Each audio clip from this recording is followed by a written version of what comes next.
Earlier, Keith talked about the scenario he was working on with his Power App where they actually had the repair runners. These are people who go out to the buses and will repair them when they break down, but they'll repair them on the route. And that's a really important detail because you don't want to go take the bus back to the depot and take it offline for multiple hours. This is really important to have a great customer experience. And before, that was all pen and paper. That was phone calls, text messages, emails with Excel files, things like that. That's how you actually manage the process. But with PowerApps, he was able to build a powerful mobile application that managed that entire business process. So this first screen, what we're looking at here, the gray box is the currently pending repair, and the white section below, which I'm scrolling through right now, is previously completed repairs. The gray box is highlighted on the top, and you can actually see there's some tight integration there around Leah Bridge, Clapton Pond, things like that. Those are actually the next stops for the bus. And this is important because the repair runner, if the bus is still operating, they don't want to stop the bus. They actually want to go meet it at the next stop and repair it there. So they can easily pull up that information. And that's actually done by coming from Traffic for London and a bunch of other data sources to go pull that information. So say if I click through into this pending repair, we can see there's all kinds of great information here around what is the license plate of the bus I'm going to repair, what route is it running, what is the next stop where I should be trying to meet it, things like that. And I can actually go fill out the information right in here about what's wrong. So in this case, say the defect category I want to say is body damage, and I can say there's a big dent, something like that. And I can say, hey, I'm going to repair this thing. And as part of that, I'm going to take a picture. And I'll take a picture of you guys. Great. Crowd. And then I take another picture. You can take a bunch of different pictures, crowd too. The idea being that before, with pen and paper or things like that, you actually would have to do a whole bunch of, it just was impossible. There's no way to take a picture with pen and paper unless you're going to go sketch it out.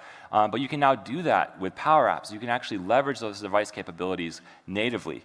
We also have a map, which as I complete the repair, records where I was, so I don't actually have to enter what stop or what location I actually did the repair. And I can also, say, use a barcode scanner. So say if I want to say, what repair item did I actually drop in there? It'll look it up based on the barcode, which I just have here on a piece of paper. And it'll say, okay, I don't know what this, a fuel filter or something, if I want to go drop it in. This automatically can be taken out of inventory and things like that, which makes it very easy for me to track all this information together. And PowerApps brings together all these different data sources, something like 10 different data sources into a single mobile experience, which they can take with them in their pocket with their own devices. And this is built by a non-developer. That's what was so special about it, someone actually from the business. And if I go and say I click through repair history, I can actually go see all the repair histories associated with this particular bus as well. Because if I go check here and, hey, we fixed the brakes 5 times in the last week, maybe it is time to take it to the bus depot. Maybe we have to go in for a bigger repair. All this information kind of can click through and actually go look, okay, this is what was fixed before. Just an incredibly rich experience end to end, many different screens, and not that hard to build. And to prove it, we'll actually go build it. So I'll switch over to the computer.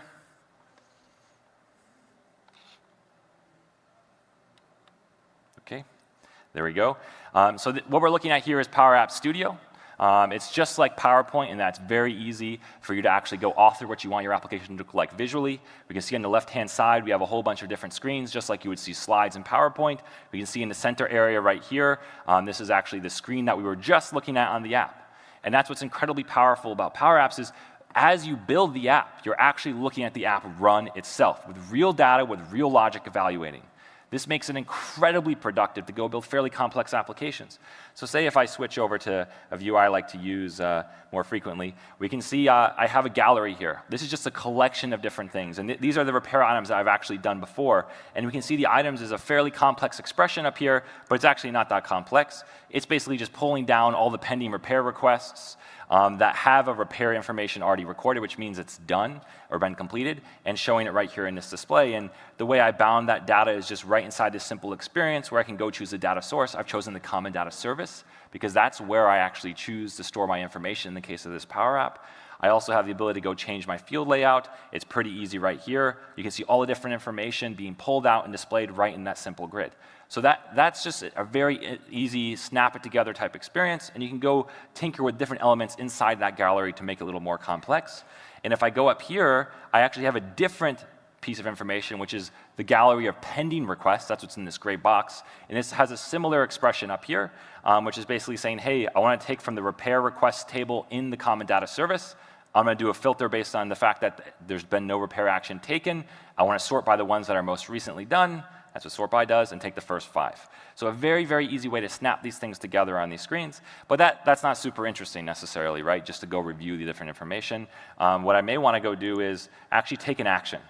So if I say click through into one of these repair items, so when I'm actually on site looking at an item that I'm repairing, I want to have that same type of rich information automatically bound. So we can see I have an edit form, which is actually allowing me to edit that same repair request entity right inside the context of the application without having to go leave it or anything like that. And again, it's pulling the schema and fields automatically from the common data service, so I can very easily edit that particular record or go create new records if I need to.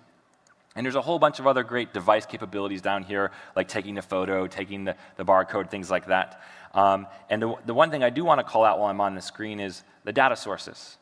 So PowerApps, like we were talking about, one of the key things is having tons of connectors. We have over 230 connectors today. We're going to keep building connectors until we have basically the whole world covered.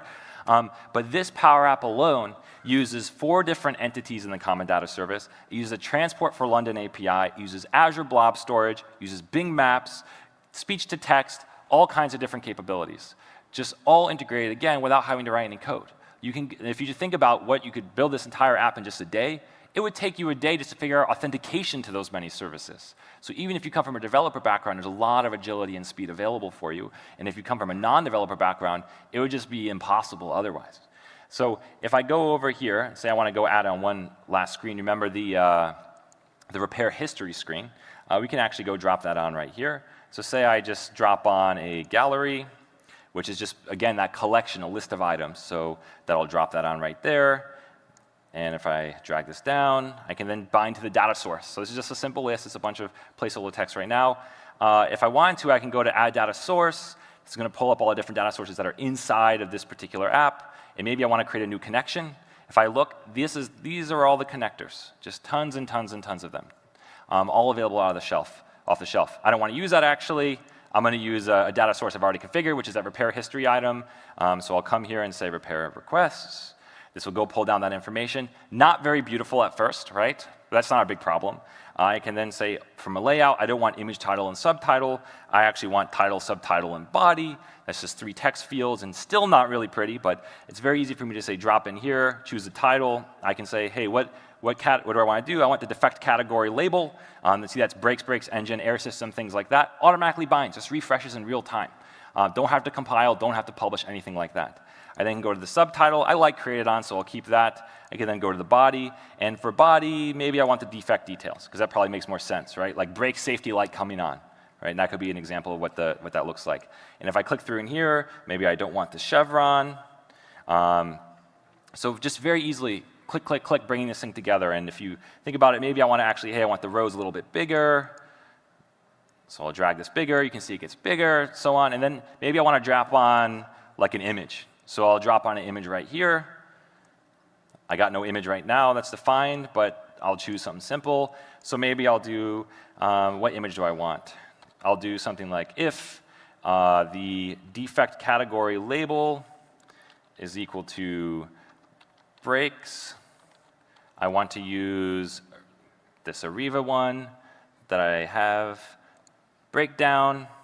Otherwise, I want to use sample image. And if you think about it, it's just very easy Excel-like expression language. I'm able to do basic logic right in the Power App. And again, the logic just evaluates immediately. I can quickly see this image comes up. So in the cases where the value is brakes, up there for the label, I can actually see that we have this triangle icon. And where it's not, I have a sample image. And I'm just, for time's sake, I won't actually go create all the different images. But you can see how easy it starts to get really to create this app. So I can come up here, say, and also maybe increase the size of the particular label. I have all kinds of different capabilities that I can do very, very easily right inside the Power Apps context.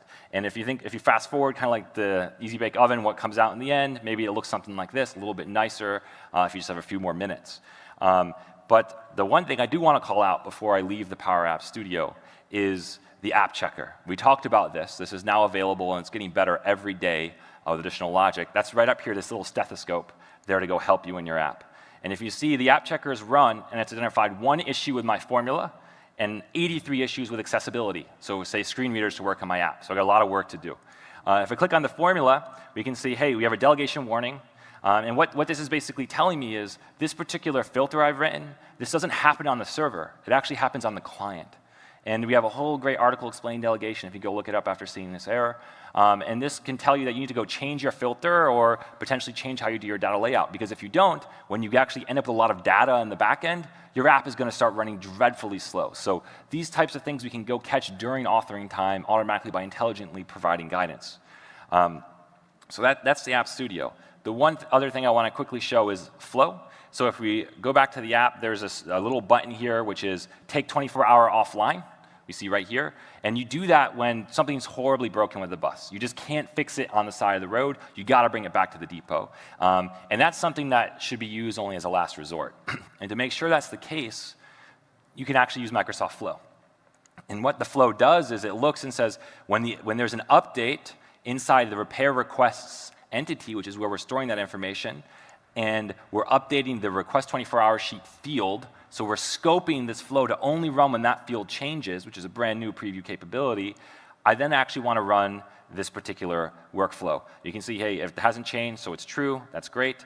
And I actually want to start an approval process.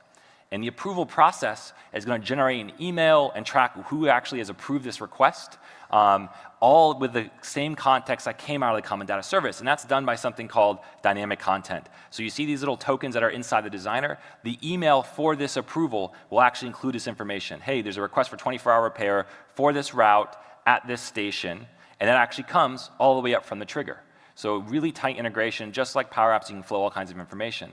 And in this case, there's another condition. So we have conditions and conditions and conditions. You kind of keep going all the way you want. And we say, hey, if the approval is approved, then I want to send an email letting the manager know with the same context using the same dynamic content. And I also want to send a push notification to the tech who actually requested it. And this way you can just have that very quick feedback loop through the mobile experience.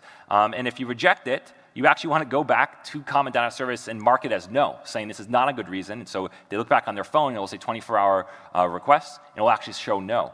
And that's what we're doing right here by requesting a 24-hour sheet saying no. So this whole end-to-end flow can be automated without having to have humans being involved via email or text or anything else like that. Very, very standardized. And for the person doing the approval, they'll actually see a tile like this in addition to an email and various other sources, which they can click on and say, hey, yes, the bus needs repairs. They can just do this very easy experience. And this is actually captured in the Common Data Service and will show up later on in terms of the history of the approval and things like that.